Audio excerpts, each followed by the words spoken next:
Yang lagi jadi sorotan, bau sampah yang tak kunjung hilang dari proyek RDF Rorotan Jakarta Utara. Dalam sebulan belakangan, lebih dari 20 warga mengalami infeksi saluran pernafasan akut atau ISPA.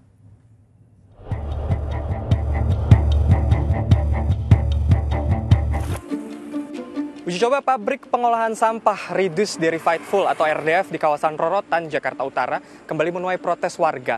Hal ini karena menyebabkan polusi udara dan juga bau yang menyengat. Bahkan ada sejumlah warga yang mengeluh terkena infeksi saluran pernafasan akut atau ISPA. Fasilitas yang digadang jadi langkah baru pengolahan sampah di ibu kota, kini justru banjir penolakan. Kendaraan pengangkut sampah ke RDF Rorotan ini diduga menjadi biang keroknya. Truk sampah yang awalnya dijanjikan tertutup oleh pengelola, nyatanya terbuka hingga mengakibatkan air lindi atau cairan sampah berceceran. Hal ini diakui oleh Gubernur Jakarta Pramono Anung. Saya mengakui secara jujur problemnya adalah di pengangkutan dan sampahnya. Harusnya di Rorotan itu sampahnya tidak boleh lebih dari 2-7 hari, 2-5 hari. Nah kemarin mobil yang mengangkut itu air lindinya bertebaran. Itu yang kemudian menyebabkan yang pertama bau kemana-mana, yang kemudian yang kedua ketika sampah yang tadi belum diolah itu sudah menimbulkan bau. Dampaknya, perumahan yang berjarak sekitar 800 meter dari RDF Rorotan kini sepi. Hanya segelintir warga yang masih bertahan.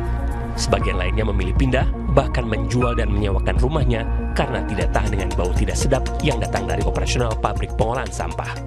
Bau-bau sampah busuk ya. Nah ini terjadi setiap hari. Dimulai dari awal Oktober sampai dengan sekarang. Dan makin lama makin kuat. Ini ada yang salah dengan pengoperasian di RDF. Ada mismanagement, saya nggak tahu di mana. Pemerintah yang harus menjawab. Bau busuk itu diduga jadi pemicu lebih dari 20 anak mengalami infeksi saluran pernapasan akut hingga infeksi mata. Yang tadinya udah sehat, terus sekarang sakit lagi, sakitnya udah berulang, yang matanya belekan lah, yang batuk lah, itu sembuhnya tuh sampai ada yang beberapa tuh sampai diopnam. Keluarga ini anak, istri, suami bergantian saya, jadi ini sembuh, besok yang ini sakit, begitu saya batuk pilek pasti di pernafasan lah.